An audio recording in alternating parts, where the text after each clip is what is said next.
पिछले साल 7 मई को सुप्रीम कोर्ट ने कोलकाता हाई कोर्ट के आदेश पर स्टे लगा दिया था और तब ये उम्मीद बंधी थी कि 25,753 टीचर की नौकरी शायद बच जाएगी। और सुप्रीम कोर्ट ने सीबीआई को जांच जारी रखने के लिए आदेश भी दिए थे, जो कि अब रोक लगा दी गई। करीब करीब साल भर बाद फिर से सुनवाई हुई तो सुप्रीम कोर्ट को लगा कि घोटाला इतना बड़ा है कि करप्शन और इसे करेक्शन करने की जरूरी है। करप्शन के मामले से सुप्रीम कोर्ट ने ऐसा फैसला सुनाया कि हंगामा मच गया। सुप्रीम कोर्ट ने बंगाल टीचर घोटाले में 25,000 से ज्यादा स्कूल टीचर्स, स्कूल स्टाफ को नौकरी रद्द करने का आदेश दिया कि इनकी नौकरी को खत्म किया जाए। अब इसके बाद ममता बनर्जी ने सुप्रीम कोर्ट के इस फैसले पर बयान दिया और कहा कि आपकी नौकरी कोई नहीं छीन सकता। उन स्टाफ से कहा जो जिन शिक्षकों की नौकरी गई।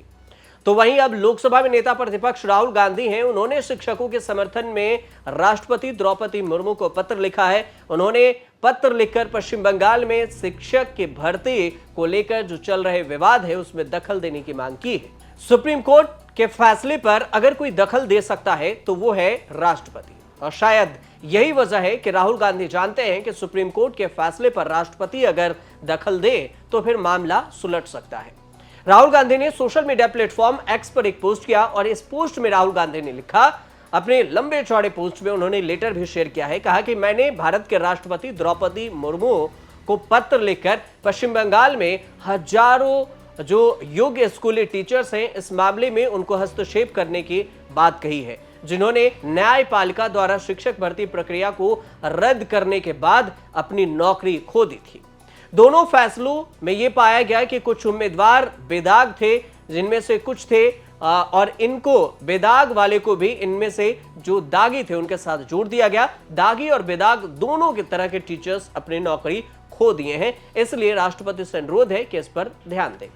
अपने पोस्ट में राहुल गांधी ने आगे यह भी लिखा कि भर्ती के दौरान किए गए किसी भी अपराध की हम निंदा करते हैं और करनी भी चाहिए। हालांकि निष्पक्ष तरीके से चुने गए टीचर्स जो दागी टीचर के बराबर नहीं माने जाते हैं उनके खिलाफ तो अन्याय होगा। उन पर जो किया गया है वो टीचर लगभग 1 दशक से सेवा दे रहे हैं और उनकी बर्खास्तगी उनके परिवारों के लिए आर्थिक परेशानी का भी है, आर्थिक परेशानी भी हो सकती है। दूसरी तरफ ये कहा गया, ममता बनर्जी ने 7 अप्रैल को जो कोलकाता में एक स्टेडियम में पहुंची और वहां पर टीचरों से बातचीत की और उन्होंने कहा, टीचर्स और अन्य कर्मचारियों से अपने अपने स्कूलों में लौटने की बात कही जो टीचर धरने पर बैठे हुए थे। उन्होंने कहा कि आप काम पर लौट जाइए और यह भी आश्वासन दिया कि एजुकेशन सिस्टम को बर्बाद करने की साजिश जो चल रही है उसमें हम कोई ना कोई रास्ता जरूर निकाल लेंगे और आपके साथ हम खड़े होंगे। बस 2 महीने का टाइम दीजिए, 2 महीने आप कष्ट उठाइए और आपको 20 साल तक कष्ट नहीं सहना पड़ेगा। उन 2 महीने का भी जो मुआवजा है वो हम आपको जरूर देंगे और आपको अब भीख नहीं मांगनी पड़ेगी। ममता बनर्जी ने सीधे साफ शब्दों में ये बात कह दी। और अब सवाल ये उठता है कि आखिर ये शिक्षक भर्ती घोटाला है क्या, तो इसे भी समझिए। दरअसल साल 2016 में 25,000 टीचर कर्मचारियों को सरकारी नौकरी देकर ममता बनर्जी ने बहुत वाहवाही बटोरी थी और काफी चर्चा हुई थी। नौकरी बांटने के बाद चुनाव में फायदा भी हुआ और फिर धांधली के आरोप भी लगे और टीचर भर्ती का मामला कोर्ट कचहरी के लपेटे में आ गया। फिर करप्शन का भी मामला आया और इसके बाद इसको लेकर विवाद हुआ। घोटाला ये शिक्षक भर्ती घोटाला बन गया। 2016 में जो घोटाला हुआ था इसमें पश्चिम बंगाल सरकार की तरफ से जब कोर्ट में याचिकाएं दाखिल की गई जिसमें कुछ अभ्यर्थियों ने की, तो टीचिंग और टीचिंग स्टाफ को लेकर 24,640 जो पद खाली थे उसमें 23 लाख से ज्यादा उम्मीदवारों की परीक्षा ली गई थी, जिसमें पाया गया कि 25,753 शिक्षकों की बहाली हुई और इनमें पार्थ चटर्जी भी शामिल हुए जो उस वक्त शिक्षा मंत्री हुआ करते थे। तब जस्टिस अभिजीत गांगुली कलकत्ता हाईकोर्ट के बेंच में सुनवाई कर रहे थे। याचिकाएं आई तो उन्होंने सीबीआई जांच के सीधे आदेश दे दिए। बंगाल सरकार ने हाईकोर्ट के विरोध में फिर सुप्रीम कोर्ट में अपनी याचिका लगाई और इसके बाद जो जज थे हाईकोर्ट के उन्होंने भी इस्तीफा दे दिया। बाद में पता चला कि वो अभी सांसद बन गए हैं जो जज हाईकोर्ट के थे बंगाल के। बंगाल टीचर घोटाला कितना बड़ा था इसका खुलासा तब हुआ जब 2022 में पार्थ चटर्जी पर ईडी और सीबीआई का शिकंजा कसना शुरू हो गया।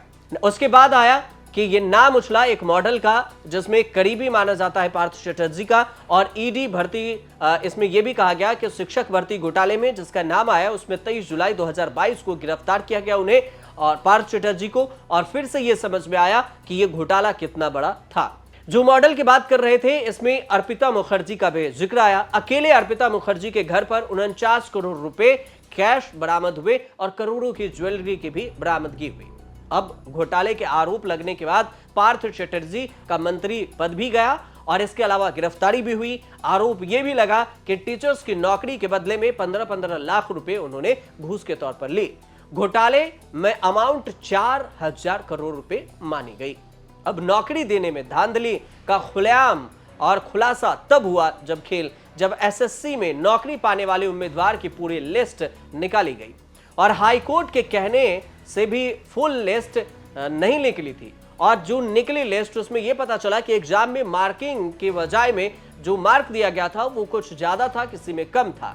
एसएससी के सर्वर में से यह पता चला ओरिजिनल ओएमआर सीट से कि कईयों के तो मार्क्स ही गायब थे और उस पे कम मार्क्स लिखे थे। हल्ला मचा, हाई कोर्ट से लेकर सुप्रीम कोर्ट तक याचिकाएं दाखिल की गई और फिर याचिका पर सैकड़ों अर्जी लगने लगे, एक के बाद एक कई याचिकाएं दाखिल की गई। केस पहले कोलकाता हाई कोर्ट के पास पहुंचा था और 360 याचिकाएं इस पर दाखिल हो चुकी थी, विचार होने लगा था। हाई कोर्ट में भर्ती प्रक्रिया पर भी सवाल उठने लगे और हाई कोर्ट ने आदेश दिया कि इसकी पूरी जांच की जाए। हाई कोर्ट ने नौकरी रद्द करते हुए इसमें से 4 हफ्ते में नोटिस दी थी कि कर्मचारियों को हटा दिया जाए और उसे कुछ वसूली के तौर पर परसेंटेज दे दिए, 12% के करीब में वसूली ली जाए।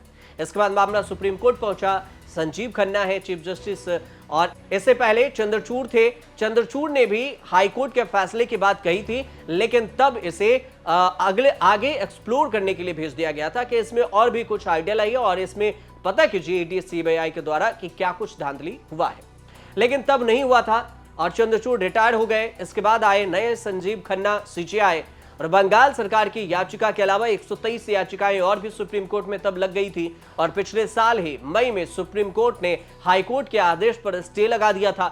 लेकिन जब सुनवाई हुई तो यह पता चला कि सुप्रीम कोर्ट भी high court, Bengal high court के फैसले को बरकरार रखा और उसे पलटना नहीं चाहा। कहा इसमें कोई कारण नहीं है। सीजेआई संजीव खन्ना और जस्टिस पीवी संजय कुमार की बेंच ने इस पर सुनवाई की और इस सुनवाई में जो शिक्षकों के भर्ती के घोटाले को जो रद्द करने थे उसको ऐसा कहा गया कि इस स्टे को, हाईकोर्ट के फैसले को हम बरकरार रखेंगे। सुप्रीम कोर्ट के फैसले के आदेश में यह पता चला कि 25,000 लोग इस फैसले से बेरोजगार हो गए। 3 महीने में ही सारे टीचर्स को भर्ती से हटा दिया गया और जिन लोगों ने सरकारी नौकरी ली थी उनकी नौकरी भी चली गई, कुछ स्टाफ भी बेरोजगार हो गए और उसके बाद फिर से ये बवाल शुरू हो गया। 25,000 से ज्यादा लोग बेरोजगार हो गए।